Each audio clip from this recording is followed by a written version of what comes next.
భద్రాద్రి కొత్తగూడెం జిల్లా బూర్గంపాడు మండలం సారపాక అటవీ ప్రాంతంలోని చెరువు నుంచి భారీ యంత్రాల సహాయంతో మట్టి అక్రమ రవాణా జరుగుతోంది.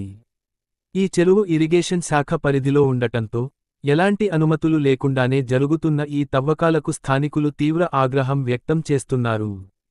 ఇరిగేషన్ తహసీల్దారు స్పందిస్తూ, ఈ ప్రాంతంలో మట్టి తవ్వకాలకు ఎలాంటి అధికారిక అనుమతులు జారీ చేయలేదు అని స్పష్టం చేశారు. అనుమతులు లేకుండా మట్టి లేదా ఇసుక తవ్వకాలు చేపడితే కఠిన చర్యలు ఉంటాయని హెచ్చరికలు జారీ చేసినప్పటికీ, సోమవారం నాడు పట్టపగలే అక్రమ రవాణా సాగిందని సమాచారం. ప్రభుత్వ అధికారుల హెచ్చరికలను పక్కనపెట్టి బడాబాబులు ఈ అక్రమ కార్యకలాపాలకు పాల్పడుతున్నారు.